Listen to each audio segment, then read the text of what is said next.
But then there are these troubled teen industries, and that's just like a whole different ballgame. These people aren't stupid. I mean, they're stupid, but they're not dumb, if that makes sense. They know how to market, and they'll say like, oh, we don't want to deal with insurance because they will constrain us on what we can and can't do.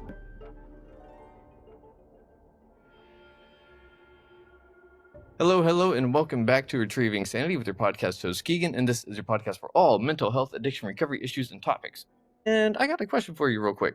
Do you know what it is to be like whenever you're a troubled youth? I know I do. But what if the place you sent your child for help ended up breaking them instead?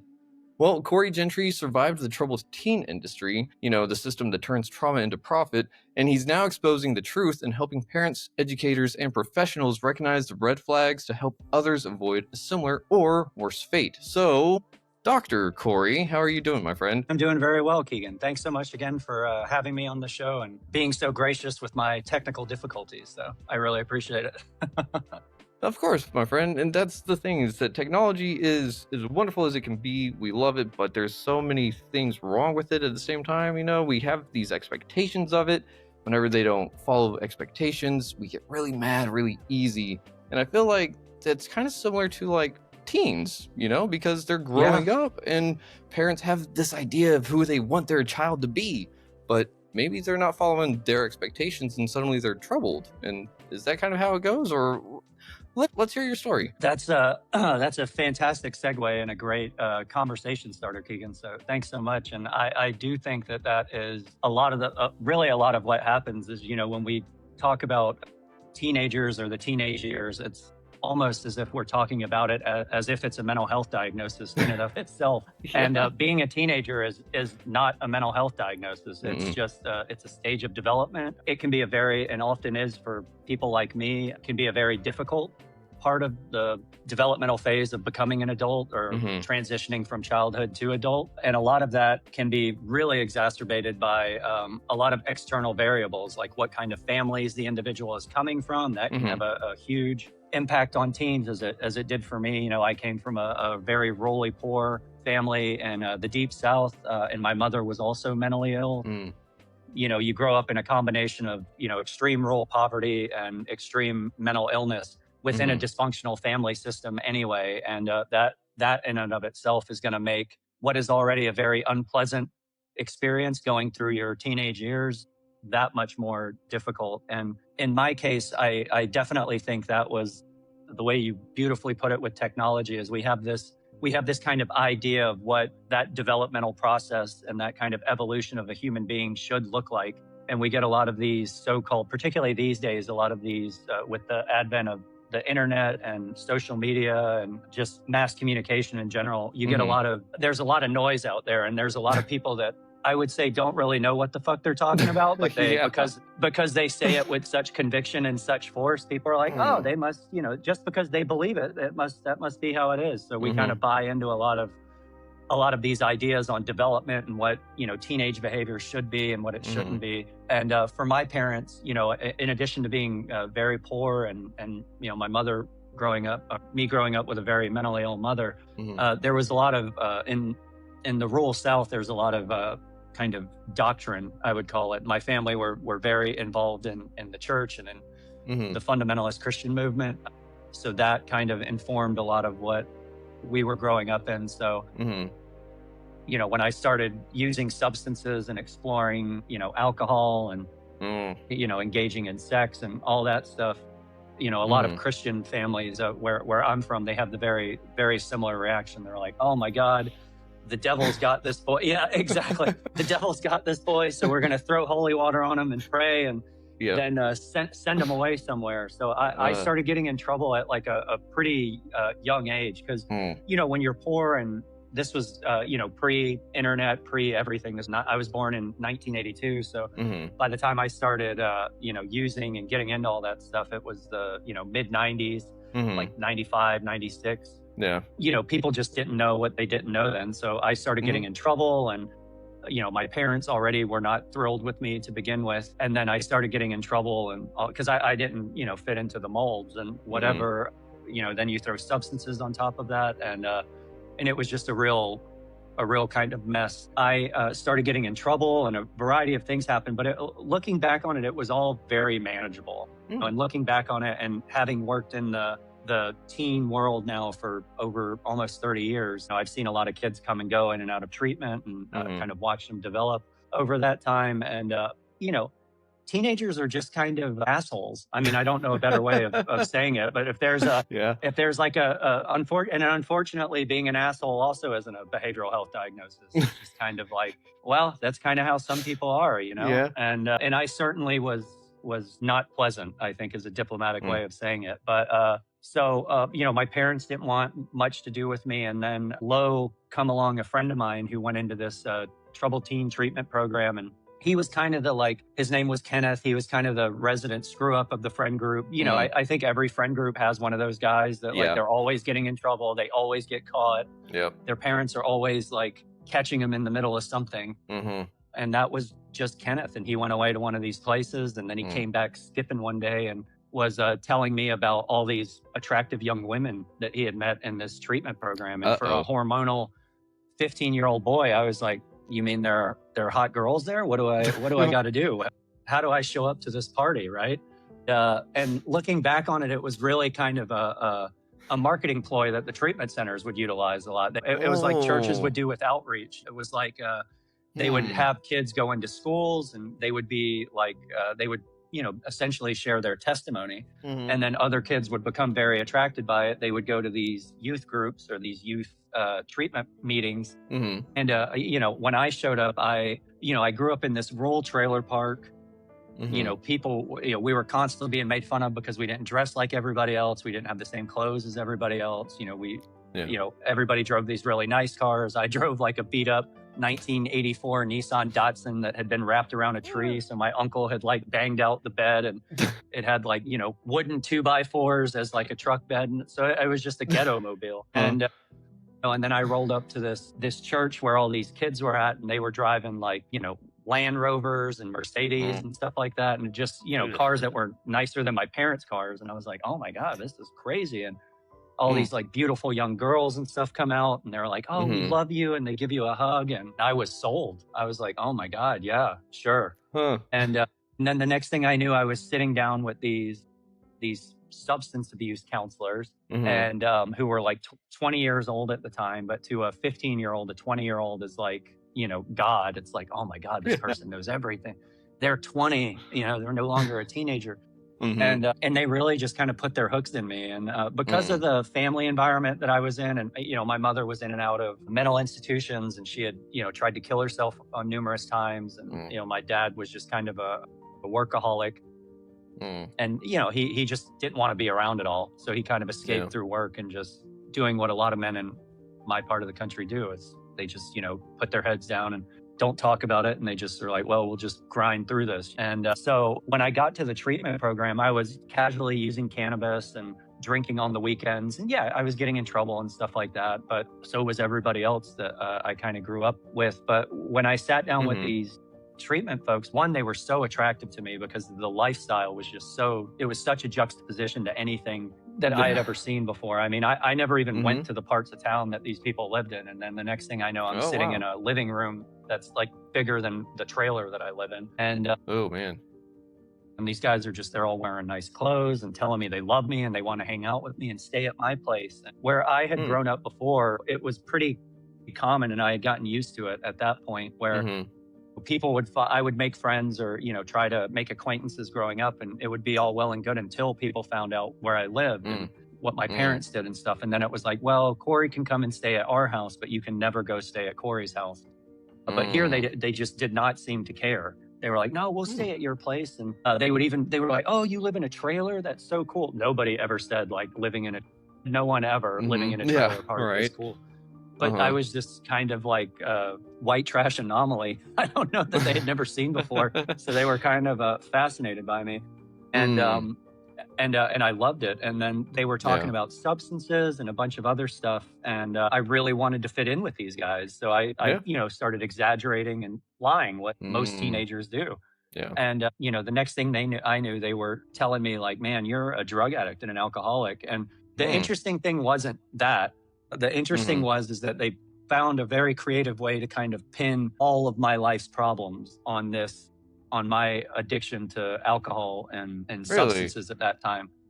And they were like, yeah, your mom being screwed and your parents and all of that. It reminded me a lot of what you kind of hear in the church a lot of times. It's like, well, if you just get right with God and you just accept Jesus, then like everything all of your fixes problems, itself. Everything just kind of fixes itself. So their version of that, even though it was kind of a secular version of it, and it's consistent across most troubled teen programs, is it's kind of like, look, if you just admit that you're an alcoholic and you have this problem, and by de facto admitting that you're an alcoholic and have this problem, you agree to listen and do with whatever we tell you to do, then like your life will just get better. So for somebody like me, I was like, oh my God, this is because I hated growing up the way that I did. Yeah. And I didn't like any of it. I didn't like being abused. I didn't like being poor. I didn't like neglect. I don't know any kid that would like being in that, on top of being, a very broody teenager.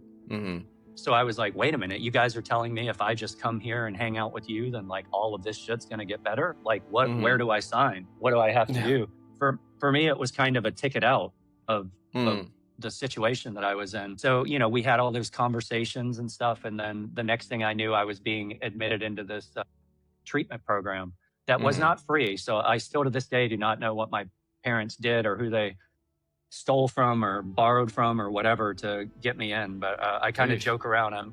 I'm convinced there were probably some like wealthy Jewish family in Atlanta that felt bad for me and was just like, well, it's $8,000. We'll cover it for them. But nonetheless, I made it into that treatment program. And kind of like you were saying with technology, it's like we have this idea of how it's supposed to work. And that's what I had. I was like, oh man, I'm going to use this program. I'm going to hang out with these people and my problems will be fixed. And a funny thing happened is I was there and doing everything that they told me to, but my mom was still, a schizophrenic. My dad was still working 3 jobs. We still lived in the same crappy trailer.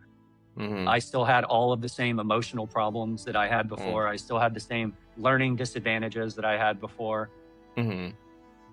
But these folks kept telling me like, look, you have everything that you need. I noticed the more that I started decomposing, which one would think I started going insane. I mean, I was already probably insane, but I got worse, a lot worse when I was in the treatment center, because a lot of the narrative that they had about you just do these things and stuff gets better, that wasn't happening for me.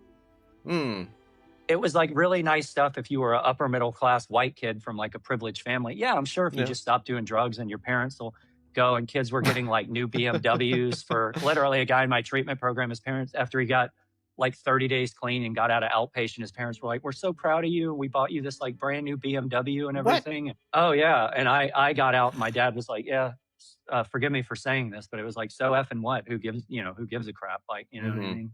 Big deal. Yeah. So there were a lot of just incongruencies, and they got very angry about that because it didn't fit their narrative and their paradigm. So the more that I would try and kind of fit that paradigm, the less it would work and the angrier that they would get. And unfortunately, that really fed into a lot of my shame and just remorse. So I would just kind of throw myself more and more into it. And they would come up with these other kind of very creative narratives, because a lot of this also happened in, like any troubled teen program, it would happen in like a group setting. So unfortunately, you don't necessarily suffer in silence. You're publicly ridiculed by a group of your peers and a counselor. So, I remember in groups, they would kind of break you down and get you talking about stuff. And, I'd talk about my mother trying to kill herself, or, telling me that she didn't love me, or, whatever the sort of traumatic episode was growing up. And the response was always, and it wasn't just me in these groups. There were, 10, 12 other people in the outpatient setting with me taking these groups. And, some of them are young women that had been raped. Some of them are young women that have been sexually molested by like family members and stuff, like really traumatic things that happen. These counselors, in a variety of creative ways, would basically boil it all down to like, well, this is your fault.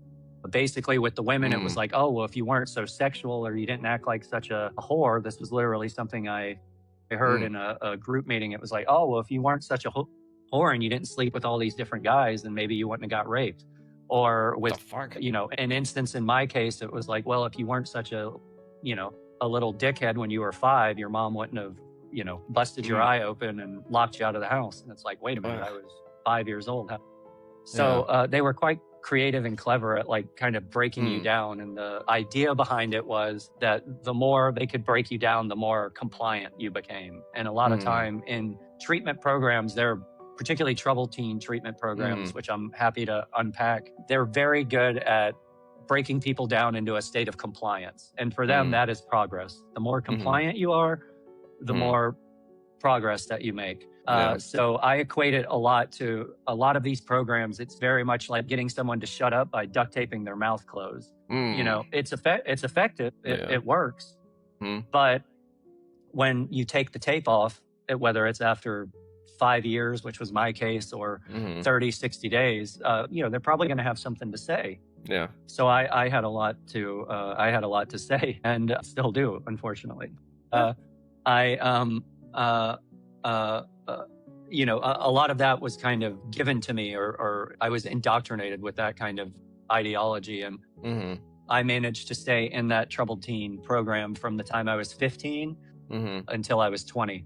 And during that time, like a lot of other kids that I was in treatment with, which there were thousands across the country, but there were thousands of us. They got us to drop out of school immediately because that was a distraction. So I left school with a 9th grade education.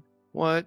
You were only allowed to hang out with people in the treatment program. You could only date people in the treatment program. You could only have friends with people in the treatment program. You could only get jobs with people in the treatment program. That was preferable. And if you did, before you were 18, you had to live with your parents because that was kind of the law. But you never stayed at your parents' house alone. So you either stayed at somebody else's home with a group member, or they stayed at your home with a group member. So you weren't really allowed to ever spend time alone. And if you did, it had to be for like very specific reasons. And then even then, they would give you like loads of shit about it. If you had to like go away for a weekend because a relative died, say, for instance, they were very, very against that. They were like, no, you need to stay here and because it could be detrimental to your programming, or it could trigger you. So they really wanted to keep you in that bubble, for lack of better words.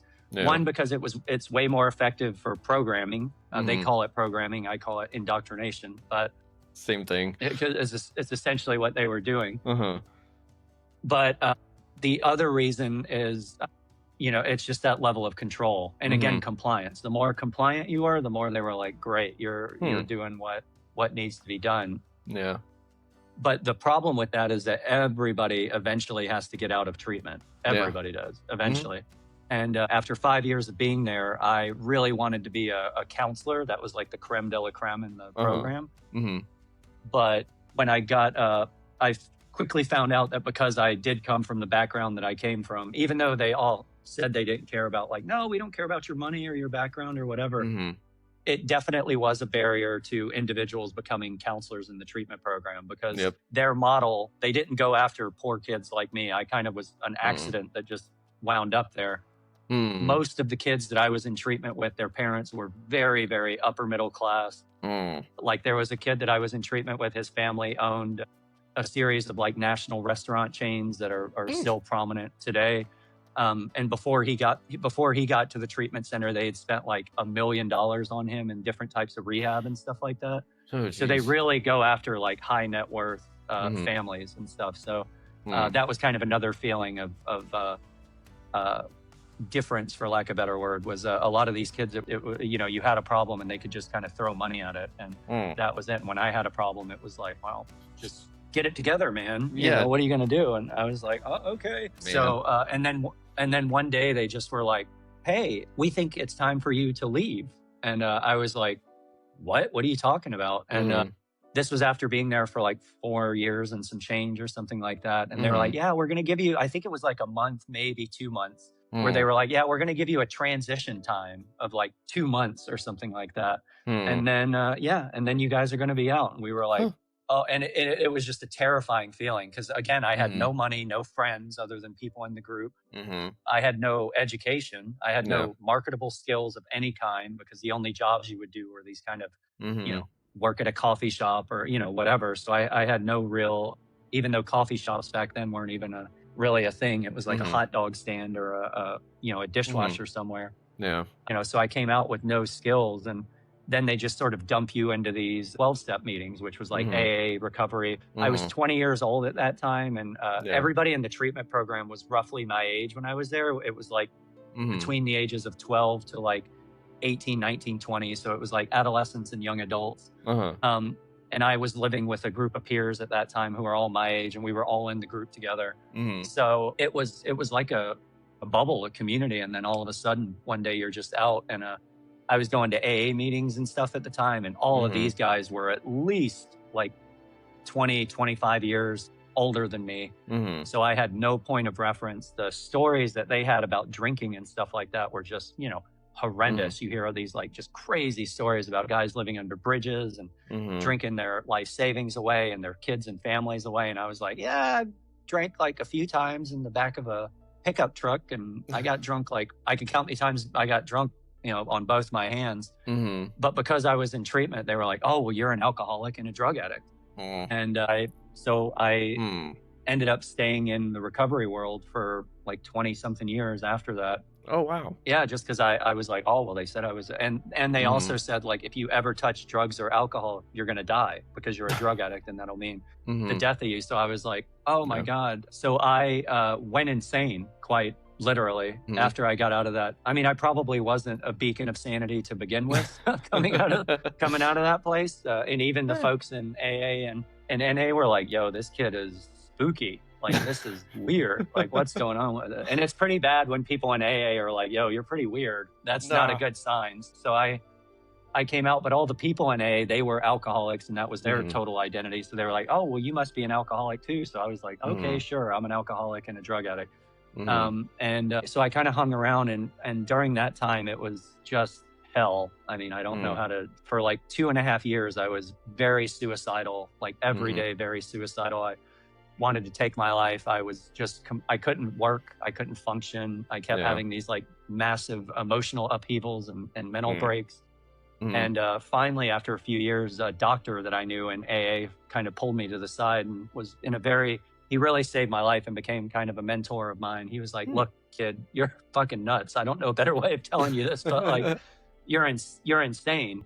And like, you could really probably do with seeing a therapist and ideally a psychiatrist. But in a lot of the behavior modification, a lot of the troubled teen programs, they're very anti-psychiatry, anti-medication.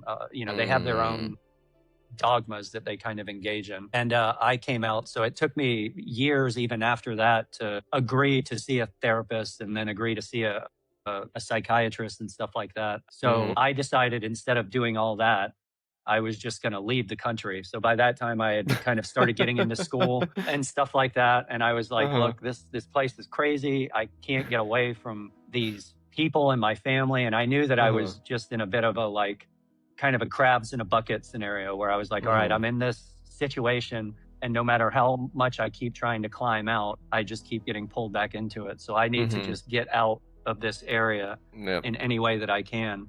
And I was very fortunate. I worked really hard and did, really well in school, which was just something that like kind of naturally came to me. And well, not naturally, but like I really had to work at it, but it eventually came to me. And That's good. And I got a big scholarship, and I was able to move to Dublin, Ireland. So as soon as I got that, I was like, peace out.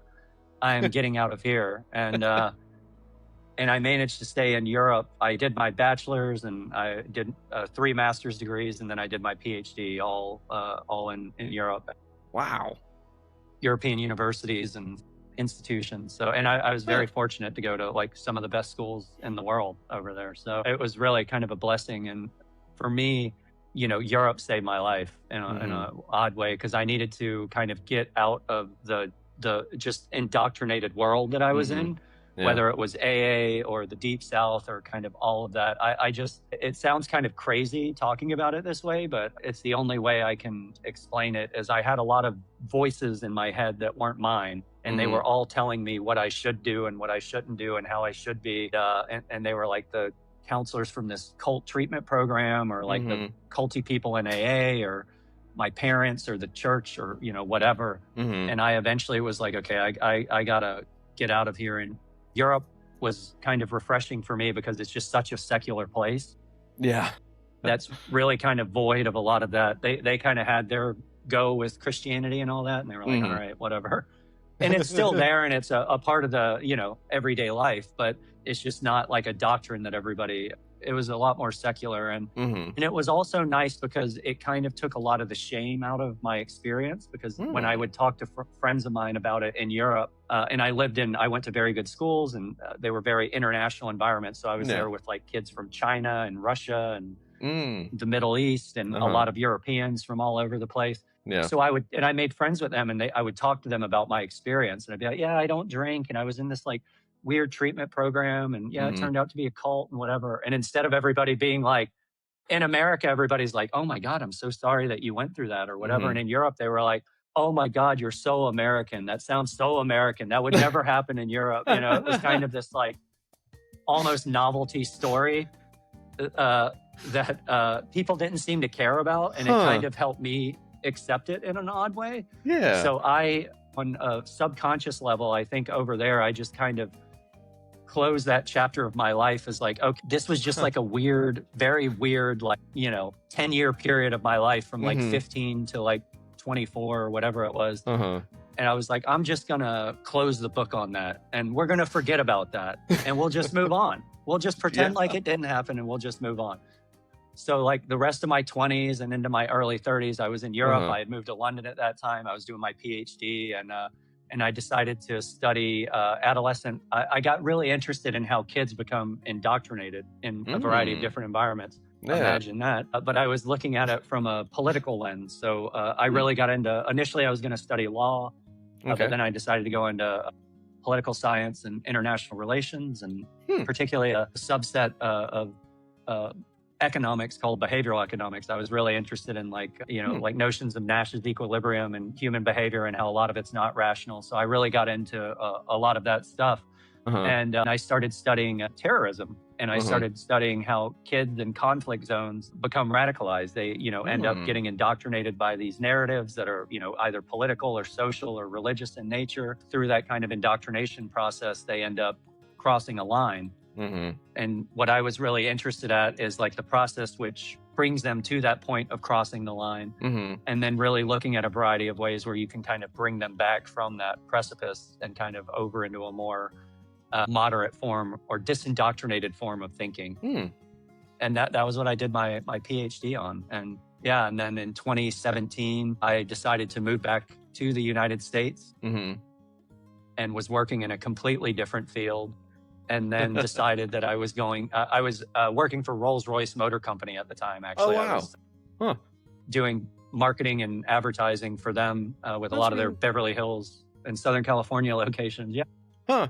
That's really cool. It was, yeah. So it was kind of like I felt like, in the treatment and therapeutic world, we talk a lot about like your inner child and stuff like that. I think on a subconscious level, it was me kind of like soothing my inner child. Because when I was 16, all kids where I grew up, you read like automobile magazines, and you're like, oh, I'm going to drive this one day or drive that one day. And so it was kind of a dream come true. I was living in Beverly Hills, going to all these swanky marketing events and advertising things, and like meeting celebrities. And, it was just a very LA lifestyle. And I didn't really feel like I had a whole lot of purpose doing that. And I was like, look, I didn't come from where I came from and do all this education to like basically sell overpriced cars to people with more money than they had sent. So I was like, I want to do something that kind of makes an impact. And I met a bunch of recovery people, because at the time I was still, going to meetings and very involved in that world, which, I have no bones or anything about the AA world. There's some really kooky people and subsets in that world.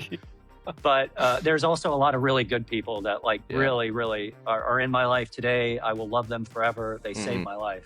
So I will be forever grateful to those people for that. But in Los Angeles, there's kind of like 2 degrees of separation between the AA world and like the treatment recovery world. Everybody works in rehab and recovery. And I because I closed that chapter of my life and decided that we're just going to forget about that, I was like, I'm never going to go work for a treatment company. because another idea that I had was like, they don't make any money. Yeah. Like, because I knew the counselors in those programs, and I was like, those guys were broke all the time. Like, and I've spent my life being broke. I want to, make money. But a lot of the guys that I was meeting in the recovery world here in meetings, they all were driving like Bentleys and Rolls Royces and Range Rovers. And I was like, what the hell do you guys do? And they're like, oh, I own a treatment program, or I own a men's sober living, or I own a women's sober living, or I do this or that. And I was like, oh my God. And you can afford to drive these cars? And they were like, oh yeah, man, the money. And they were talking about this and that. And they were like, and we get to help people. And it really kind of fed in within AA and a lot of the like 12-step and treatment doctrines. There is this idea, I call it the mythology of like the good life. It's like, if you do what people tell you to do, if you work the steps the way they tell you to, it's kind of like technology. If you follow this formula, then these things will happen. And a lot of that, it's like in the Christian theology, I call it and it's known as the prosperity doctrine, so there's different ways of interpreting the Bible. And part of that interpretation is like, if you stay close to God and perform his will well, then you'll be rewarded with riches here and in the afterlife. But most importantly here, which I don't think that's how the theology started out, but that seems to be where it went.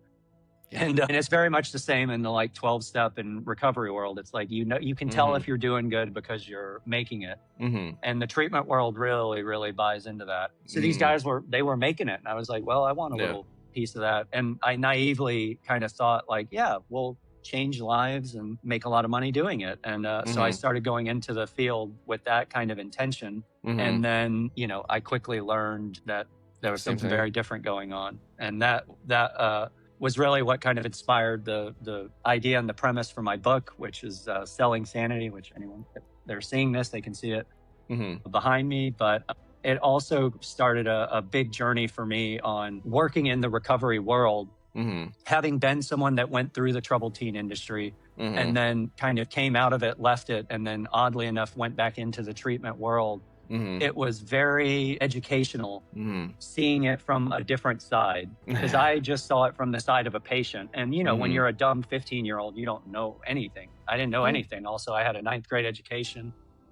I was completely ignorant. And coming out of that and having had a lot of education and a lot of different things, it was interesting working in that field and seeing it from a different lens and seeing how the business of recovery was really sold to people and marketed to people. And a lot of the stuff that I just kind of accepted because of being in treatment and in AA and all of this stuff is, for lack of a better word, gospel. Despite having educated myself and all of this stuff, there were a lot of things that I just took as like, this is doctrine and this is how it is, And then being in the recovery world, it really I started becoming very disillusioned. Because I started seeing how the sausage was made, for lack of better words, behind the scenes. Yeah. And little by little, I started connecting dots from when I was in treatment and what was told to me and what I was seeing happen to other people. And it sounds very strange, but I kind of had this almost like a moment of clarity where I was like, oh my God. Yeah, you're this is all bullshit.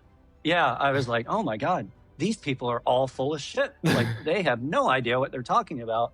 And then I started applying that to myself and the distinction that I make in Selling Sanity, because I'm not anti-AA or anti-12 steps, and I'm definitely not anti-treatment or therapy. I make a distinction between the industry side of things, which is what I was a victim of and a lot of people become a victim of. And then there's a professional side of the treatment world, which those people do God's work. There are people that work at places like the VA or, like LA County Department of Mental Health or whatever city or state that you live in that work for those types of facilities. They're doing God's work. And that's like, it's very evidence-based.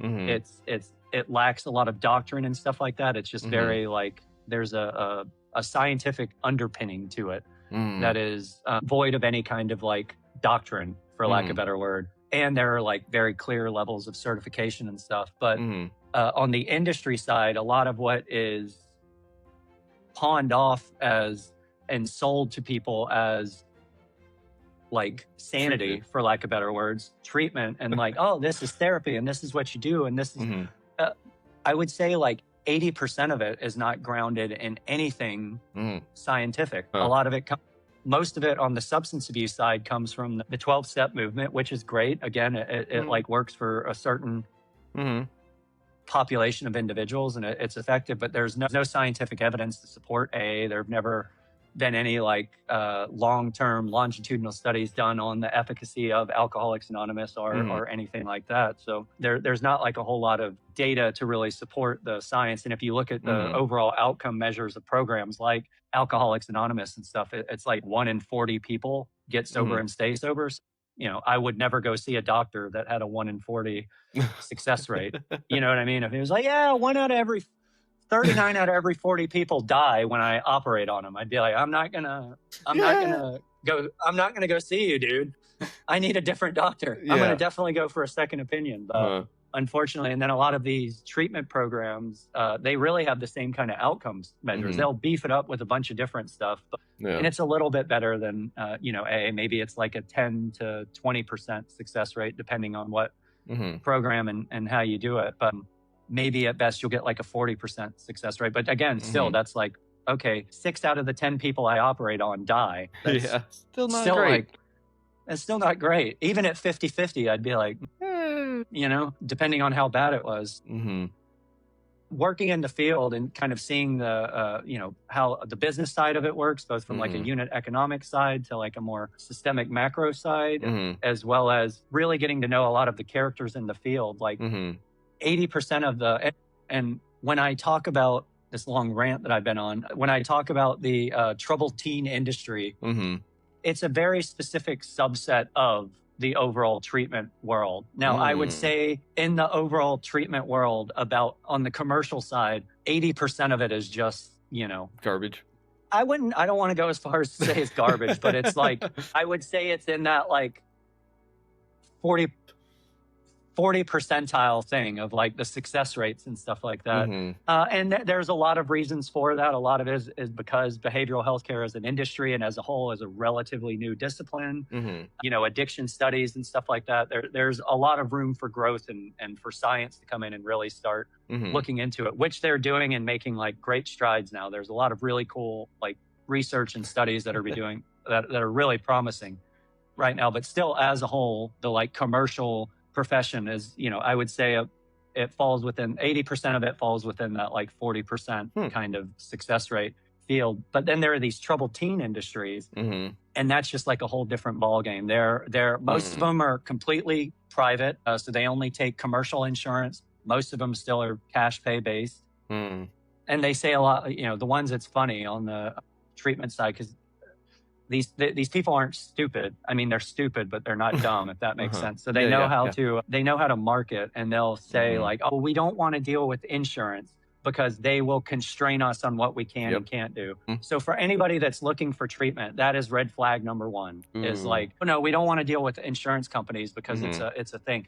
Really what they're saying there is they don't want to fall under the regulatory scope of and everything that goes on a private insurance company thing.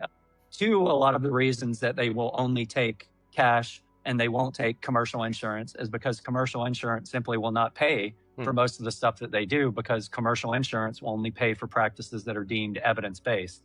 So most of the stuff that they're doing at like these particularly wilderness programs or programs like Insight that I went through, there's not a whole lot of evidence-based grounding in it. A lot of them have come in with like, they'll do certain types of like skills-based therapy or maybe some like psychodynamic elements or whatever, but it's not really evidence-based. A lot of it is a lot of that compliance stuff. A lot of it is to kind of break you down and put you in situations where you're just, you know, unable to kind of tend for yourself and you have to rely on somebody. And they typically are like long-term, but most of them kind of promise these like magical results and these condensed periods of time. So that's kind of red flag number two. Any program that's like, we can fix your kid in this 30, 60 or, you know, 90 or 6-month program, that is like, you know, run as fast as you can, because they cannot. The mental health and behavioral health treatment is not something that you can kind of microwave yourself in of and out of. It's you know, it is like, it's like starting to go to the gym when you're just really unhealthy. Now, there are certain things that you can do immediately to like stave off the the unhealthiness, like changing your diet or eating different, or, maybe if it's extreme, you have to have some surgery or you have to get put on some medication or something like that. But unfortunately, the road to wellness is a lot of just, it's boring. It's like, it's, we all want like sexy solutions and answers, but it's a lot of just really boring shit day in and day out. It's, a lot of what we call is like mental health care. It's really just like mental health hygiene. It's kind of like brushing your teeth. If you stop doing it, it's like, oh, I don't really know what's going on, but a prolonged period of not doing it, you're going to have some problems. And just because you start doing it again doesn't mean those problems are going to go away. It may mean that you have to fix some things. It could mean your teeth are just, completely screwed. You have to get teeth pulled or fake ones put in, or, whatever. So when families or individuals are talking about stuff like that, it's usually hygiene. And with like kids, the problem that I have is kind of what we just started this conversation on, is like the teenage years are very difficult to begin with. And it's really destructive and very damaging to give lifelong, because something like even things like depression or ADHD or anxiety or, whatever. Yes, of course, people have them and they can have ADHD tendencies, and you can have depressive episodes, and you can even have like borderline psychotic episodes. But when you're a child or a teenager developing, they're just that, they're episodes. So it's very dangerous and very destructive to give someone a lifelong diagnosis when it could very well be just like an episode. And just because it's an episode doesn't mean that it's just going to last like a week or 2 weeks or a year even. It could be like a couple years, because a lot of it is just developmental, and there are neurochemically, there's so much going on in your body. Your physiology is constantly changing. Your endocrine and hormone systems are always in like shifts. So it's kind of like this because that's what your body's doing. And in a lot of ways, your system chemically and neurochemically is just kind of like, oh, what's going on right now? Because it's just constantly being bombarded with like stimuli, hormones, chemicals, you name it. And then in the world that we live in today, part of the developmental process with kids is you start to like, you go from this naive sort of preteen where it's like mommy and daddy are God and everything they say is true, and this goes on and that goes on, to like the teenage years where you're like, well, wait a minute.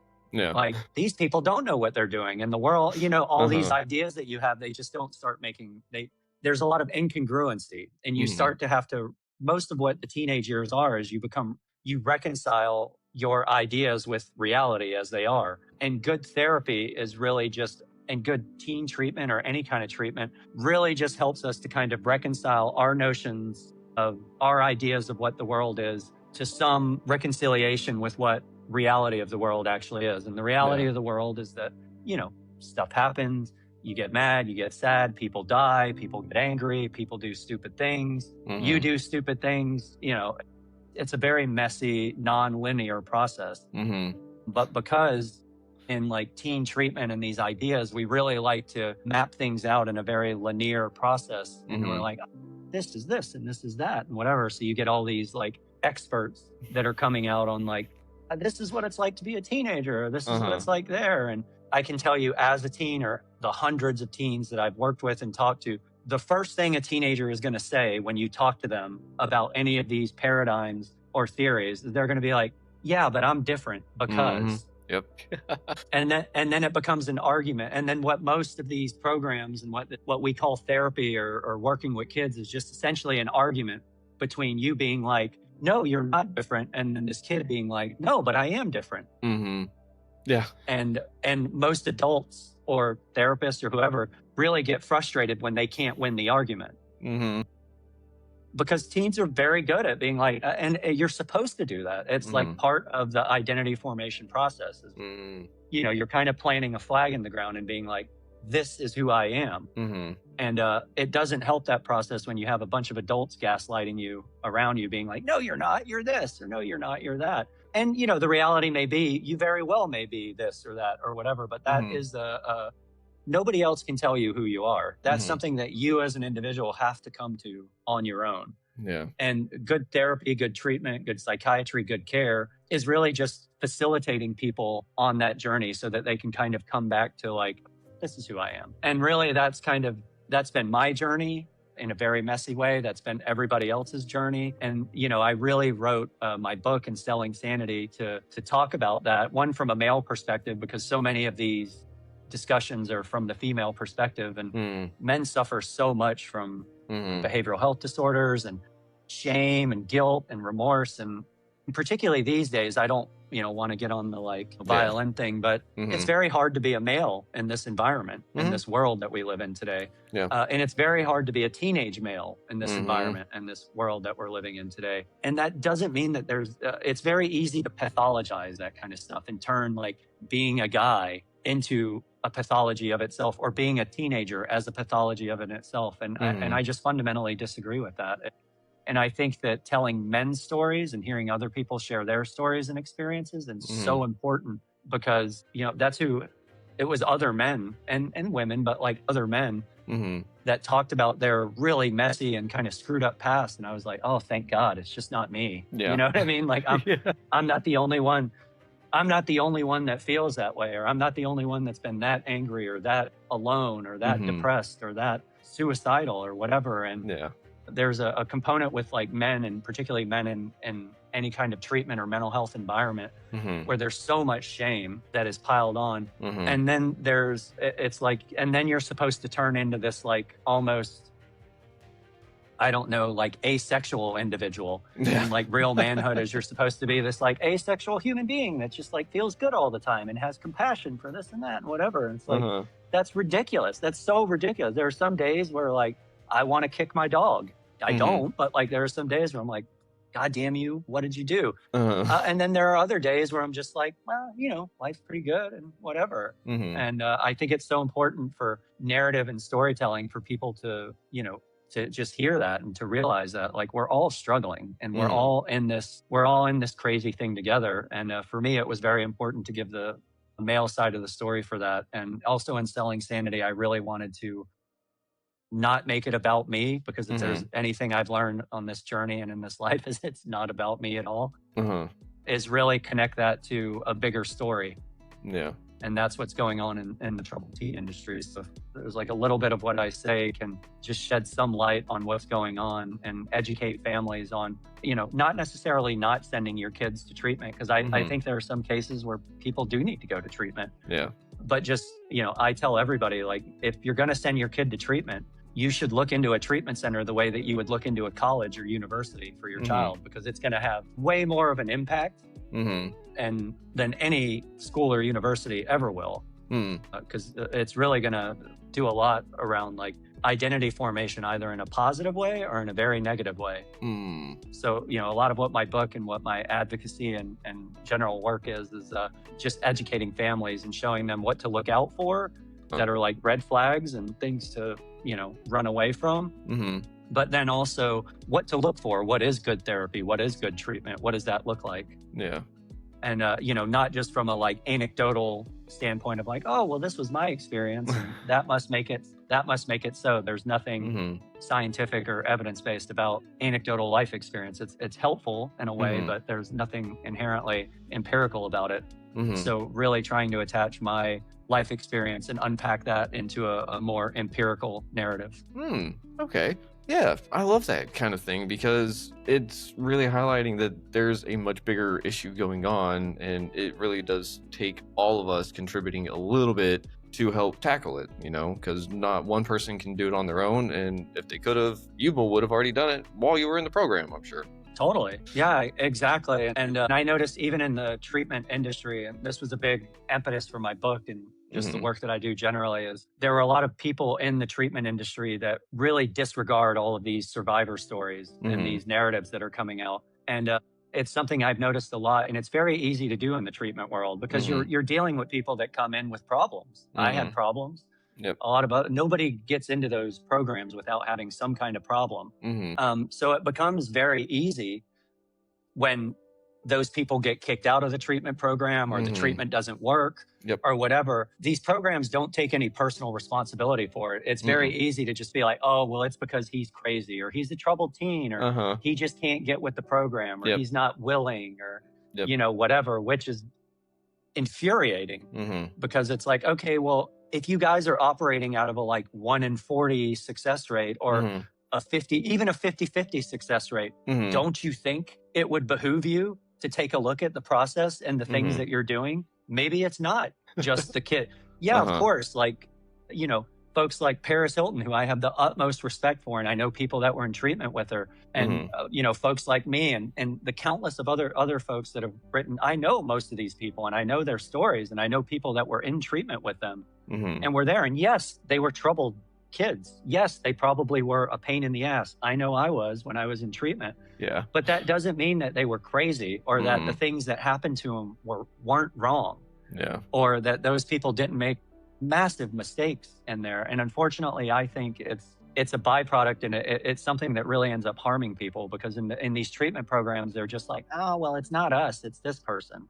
Most of these treatment programs aren't run or owned or even designed by people that have any clinical license whatsoever. 80% of them are owned by people that are just business people, or people that, like, you know, went through recovery or went through treatment themselves and were like, oh, they found out they could make money off of it. So they were like, oh, I'm going to start a treatment center. And then in the treatment world, from like a regulatory landscape, if you and I wanted to open a treatment center in California, all we would need is like $100,000, and we could open a treatment center and get going.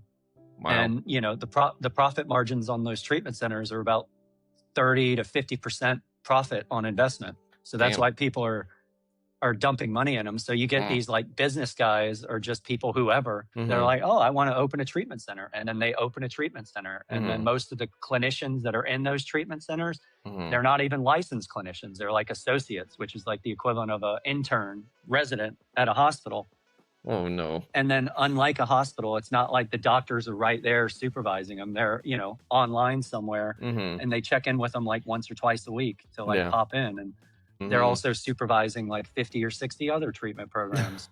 It's very flimsy, and like the rigor and the quality of the staff and the individuals that are in there are very, it's, you know, questionable at best. But they speak with great conviction. A lot of these places have made a lot of money, and they have good marketing and branding. So they come off as like experts, you know, and maybe they do a TEDx talk somewhere, or maybe they go on like, you know, a podcast or something like that. And because they know they have the gift of gab or whatever, people are like, oh, this person must really know what they're talking about. And they say they're an expert on treatment, so they must be an expert on treatment. And I'm going to listen to whatever they say.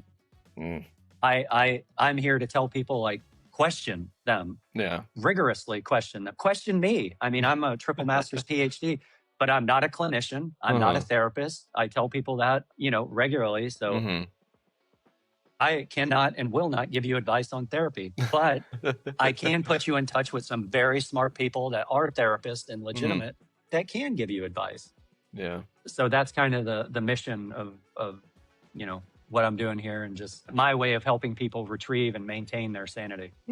I love that. It's a really important mission, because it's one of those, if we continue to let that kind of thing go and run rampant, then it's just going to cause more harm than do good. And it's just going to essentially be another Ouroboros that we got to deal with eventually, you know? Totally. So.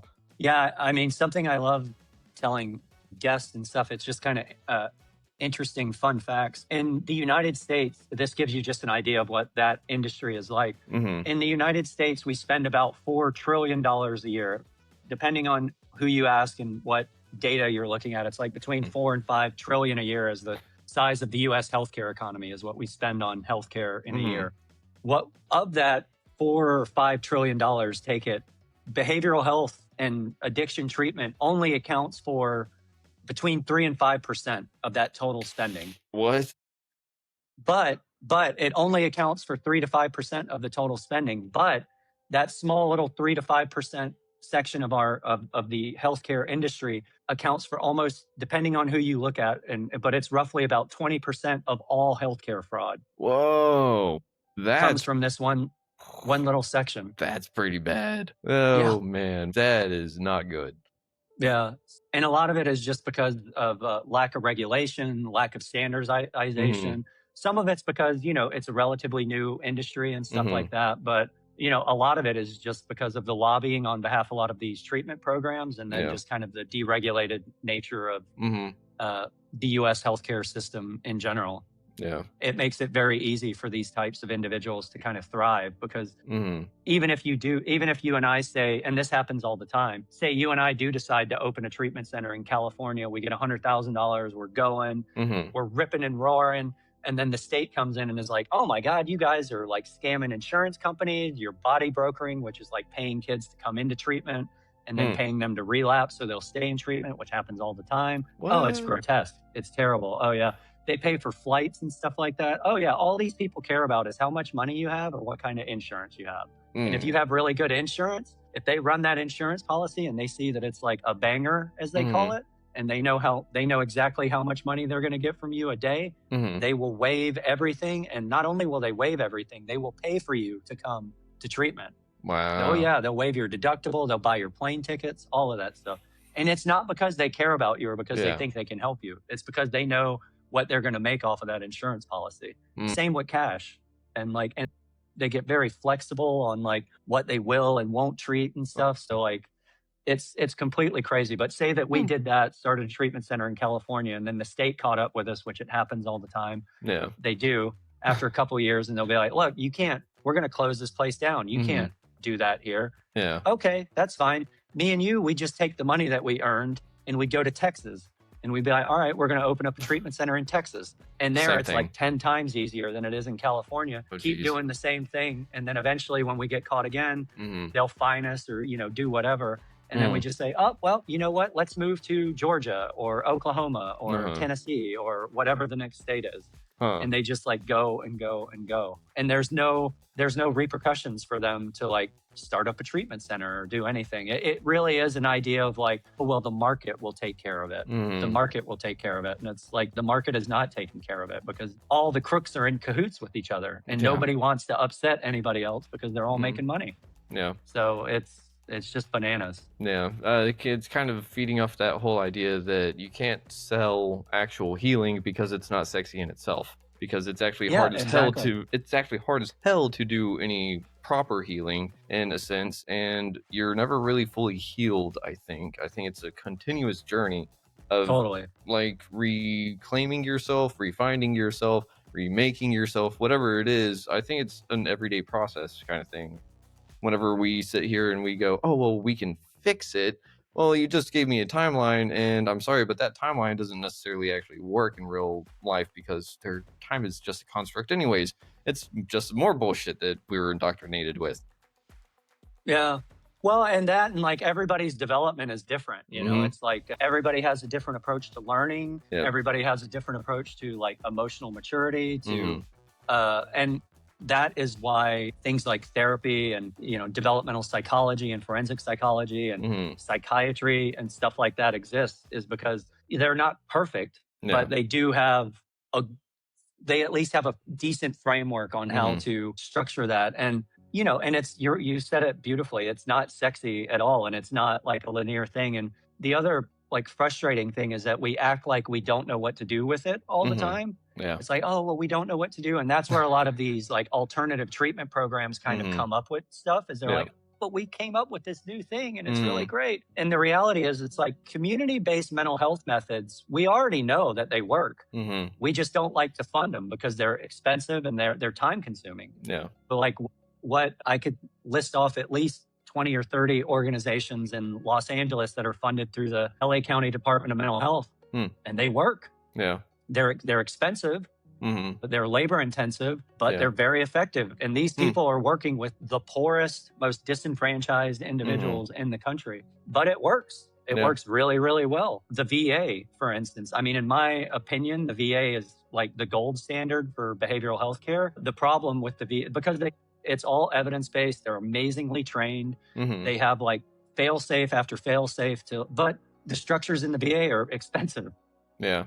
And the only problems with those programs is that we don't want to spend the money on them. So we keep kind of doing this ridiculous approach because, the private sector and healthcare in America is like, we can do it and we can make a lot of money off of it too. We don't invest in things like the VA or local, like county or state behavioral health organizations because, they're not like these profitable organizations that you kind of make a ton of money off of, Yeah.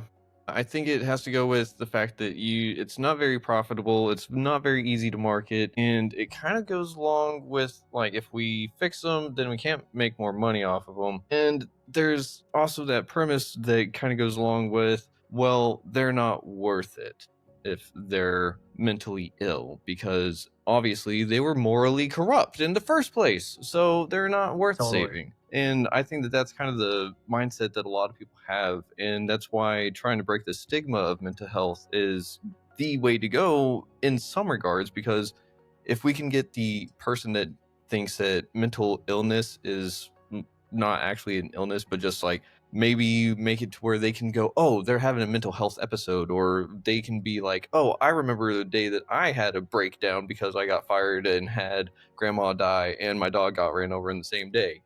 Maybe they can be like, oh, I can see where some people would snap, quote unquote, and so on and so forth. Because that's what it took for me to get out of addiction, really, was to be like, I'm not the only alcoholic in the world. Damn. But there's like a whole lot of things that kind of went on with my recovery, and it's really interesting because I would love to like draw a lot of either parallels or juxtapositions to see like where different things kind of line up, how our experiences were. It's weird because they were like, they're similar-ish, right? Because we both grew up. You're, I think, 10 years older than me. Not trying to age you or anything, but just saying you were born. I'm 43. Yeah, proudly. 33. So there we go. What? Yeah. But that's the thing, is that like you went to a like treatment of program kind of thing, right? And I wasn't necessarily troubled youth per se. Well, I definitely was. I mean, wouldn't wind up an alcoholic otherwise. But that was the thing, right? That I was in Boy Scouts most of my adolescence and teen years and stuff. And it was great. It did wonders until I didn't have it anymore. That's whenever my bubble kind of broke and stuff. And that's whenever it was like, oh, I didn't realize that the things I was actually doing in scouting and that community and stuff like that was actually helping keep me sober from the things that was trying to drag me down in the first place. It's my whole story is really weird because once I stopped doing those things, that's whenever the addiction like was like, hey bud, we're here, you can't run from us now. And it's like, fuck.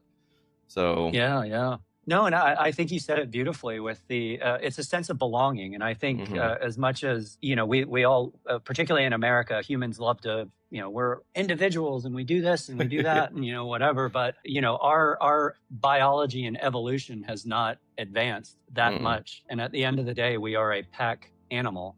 And we do think we're tribalistic by nature, and that sense of community is so important for us. So I've heard that kind of experience from so many different people. I mean, for mine, it was sort of similar with like the family and my mother getting cancer and getting mentally ill. So having that like family bubble bust. But for a lot of others, it's, I work a lot with like folks in the military, veterans and stuff, because they go through a lot. And even though my experience is very different than theirs, I can really relate with a lot of the trauma and PTSD that they experience. And, and that sense of community, getting out of the military for a lot of people, that's a very disruptive process. And, I don't think we do. I think human beings in general, we're not the best at transitions, period. Like we talk about it a lot, but like we're such creatures of habit, and we're so kind of, again, tribalistic and ritualistic in that respect, that when that thing gets altered, we kind of are like, oh my God, we don't know what to do. And it creates a bit of a mental challenge where we have to start figuring out like, okay, how do we relate and make sense of the world? And for some people, substances are a great social lubricant in that process, and then other people, they do it with a variety of different things. So I completely relate to you. Yeah. And that's the hard thing though, right? Is to be able to kind of not necessarily admit, but more or less allow oneself to feel the full experience. You know what I mean? To where we don't judge ourselves, we don't sit there and we don't label ourselves to a point. We can look back and we can say, this is what happened and it sucked, but I can at least learn from it. And that's kind of the thing, is that I think whenever we have that bubble burst, whenever we have that culture shock, if you will, is essentially a loss of identity. in a sense. And a lot of the time Absolutely. we're trying to find our identity again, and that can bring about a whole sense of just restructure of everything, because like you said, we're creatures of habit and familiarity and tribalistic. And that's the thing, is that all those things are what build our foundation of who we are as the individual. Like if you take an American out of the USA and you place them just somewhere over in like Eastern Europe, they're probably going to be like, I don't know what language I'm speaking, and I feel weird, Yeah. even though everyone kind of looks like me, you know?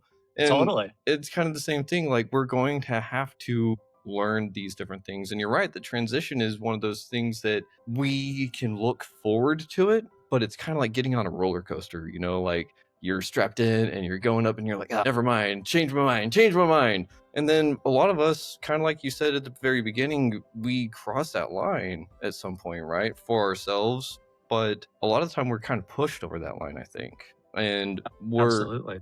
that's where it's really scary, because we didn't necessarily ask for a lot of the things that happen to us, but we're the ones that have to sit there and pick up the mess. And whenever we're sitting there trying to let people know, like, hey, this is what's going on in my headspace and all that, and we're told that that's wrong, it's like, oof, okay, never mind. I don't know what to think. Because Yeah. whenever you first said that you had all these different people's voices in your head trying to tell you what to do and stuff, I was like, wait a minute, hold up. So a few months ago, I had done like a little bit of a thought experiment with myself, because you know how it's like, some people don't have that inner monologue, which to me is wild. Like, how do you not have Totally. thoughts? It's just like, this doesn't make Yeah. sense. But I took it a little bit further, and to the point where it was like, okay, so whenever I ask myself a question, what's the actual process? Like, I'd really try to listen. And we always talk about having trains in our heads go like back and forth sideways, or if you have ADHD or whatever, it's like you have 8 of them going all the time. Somehow the trains are crisscrossing and dodging each other by like millimeters, and all the conductors are yelling and screaming, right? Whenever the train of thought is going along, I'll shout out the question, and the question goes through the train cars, and then the passengers start like raising their hand, trying to go like, ooh, I know the answer. Ooh, I know the answer. And it's like, wait a minute, what the hell's going on? And I think I figured out what it is. It's those little tiny programs, those little tiny indoctrinations that I've grown up with throughout the years, trying to tell me which way to go to fit in, so that I'm not rejected, so that I'm not alone, so that I fit in, because everyone else knows what to do. I never did. And it took a long way and a lot of shit to figure out that not really anyone knows what's actually going on. We're all kind of winging No. it. Totally. Yeah. Yeah, totally. And I think that was a big revelation for me, is like, we're all just kind of blagging it as we go along. And I really discovered that in the professional world, because I used to think everybody had it together and this and that. And I was like, oh my God, like, I call it the 90-10 rule. It's like 90% of the things in the world I have no control over and can do nothing about.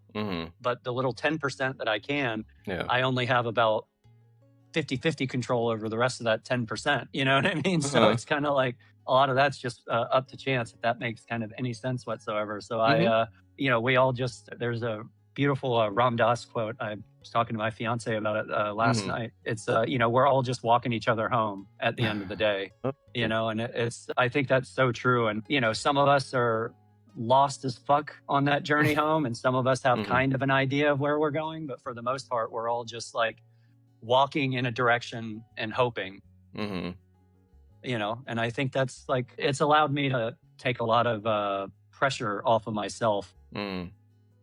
And I love what you said about about the thought experiment with the train. I mean, mine is, I just realized that there were a bunch of ideas and notions that I was carrying around, or that I had adopted, that weren't even mine. And I was like, oh, wait a minute. Do I even believe this? Do I even like, is this true? It's that kind of Kate Byron exercise on just like questioning thoughts.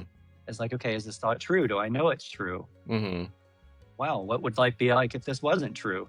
Yeah. And those types of things are so important and so impactful. But it's all everybody's individual journey. And like you're saying, we're all on the same roller coaster, but we're all having a very different experience of what that's like. Because some people may really love roller coasters. Some people may be like me, who have vertigo, and it's like, oh God, I hate this. It sucks. But like, we're all on the roller coaster together, Mhm. So it's just about learning how to really integrate and acclimate to enjoying the experience as best we can. I love that. And yeah, we're all on the same ride. And I definitely know some people are sitting behind the people that are throwing up in front. So that definitely sucks. It does. Yeah. But that's the That's a thing. great way of putting it. Yeah, because we have that little sphere of influence, like you said, that 90-10.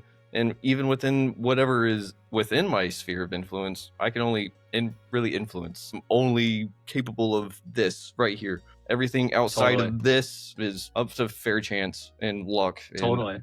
it's whatever. But real quick, I do have a question. Where can Sure. people find your... Yeah. So Selling Sanity can be found on Amazon.com, Okay. and it's ebook and paperback right now. Mm-hmm.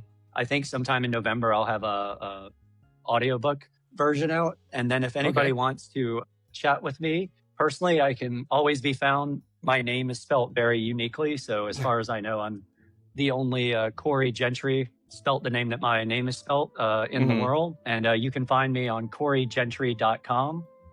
Okay. Or GentryConsultingServices.com, and I can be reached there anytime. Gotcha. So we're going to take this book out of the link real quick, just in case. But there we go. GentryConsulting.com on the screen. Perfect. Amazing. Yeah. But one of the things that I've got to ask, and I know we talked about this during the pre-recording, because that's just kind of how things go. We can see you on in the future because, I mean, we've dived into your story, but now it's really time to kind of dissect more of the red flags, what people can kind of look out for maybe a little bit more, or maybe things that they could do with their teen at home before they decide to have someone else do a parent's job. I would love that. Hell yeah. I would really love that, particularly the former. I would Okay. really like that. Yeah. Yeah. It would be my pleasure to come on and just answer all those questions. Hell yeah. And then we can maybe draw up some more parallels and stuff like that, because my recovery journey was kind of interesting because I was in a treatment program, but that was the thing, is that it was different. It was way different than I ever could have thought it was. But whenever you were talking about the experience you were in, I was like, wait, how much different was mine actually? It's kind of weird. So Yeah, it's very strange. And I'm one of the anomalies in that treatment program. So it's one of those, it's very, very strange how the world works, but it really is. Yeah. I'm excited to get you back on, but I got one final question before we let everything go for the night. So, Dr. Corey Gentry, the name of this podcast is Retrieving Sanity, and we explore how all facets of living life impact mental health. Looking at the incredible motley adventures of your life, what does retrieving sanity personally mean to you today, and what's one practice or perspective you believe is crucial for anyone else on that journey? Yeah, for me, retrieving sanity is really, I think it's a way of just being able to integrate into yourself, because there's no getting out of this body and this being that we're in while we're here. So really our journey is to just figure out how to be comfortable with that little hula hoop area that you were talking about. And, the best way that I've found to do that is I'm really a big believer in trauma processing work. And, the biggest thing for me that was, eye-opening and all of that was really doing a lot of trauma processing therapy, everything from somatic experiencing to EMDR to, good old-fashioned trauma processing. Some of it is a little hokey and whatever, but inner child work, journaling, all of that stuff, it all really helps. And for me, what was a game changer in my life was not looking at my mental health as this kind of St. Paul road to Damascus kind of moment where I just have this massive conversion experience. But it's more like brushing my teeth, It's it's little things that I do every day, these kind of habits that, while I'm doing them, I'm like, why am I doing this? This makes no difference whatsoever. This is pointless. But it's more that I notice when I don't do them for a little while. And for me, that's been the biggest thing for people that are on that road to recovery or reconciliation or whatever you want to call it, is it's the little things that you do day in, day out that really, really make a difference. And that really ultimately move the needle. Yeah. Thank you for that. That is very insightful. I mean, I have to agree with you on all of that because I haven't heard anyone really say that retrieving sanity is integrating yourself with yourself like that, because I'd have to say that's probably my favorite one so far, because Oh, it makes sense, because if you're not comfortable within your own skin, how can you claim to be sane, So yeah, it's uh very difficult. this is hugely difficult, nay, impossible. Yeah, yeah. But Dr. Corey, I thank you very much for being on the show today, because we have Thank you. had an amazing conversation, and I'm looking forward to just doing a big old dive into even more troubled institutions for troubled youth, So, everyone out there, thank you for listening to Retrieving Sanity on WDJY 99.1 FM. This has been Keegan, and this has been Dr. Corey Gentry. And we will see you on our next episode. But you've got to love yourself. In the meantime, try to love others if you can, but you've got to love yourself first. And don't forget, if you're having a mental health crisis, give the number 988 a call if you're within the US. And if you really need to, there's also the Trevor Project up in Canada for the LGBTQ friends out there. So, everyone out there, just much love to you all, and we will see you next week. Shalom.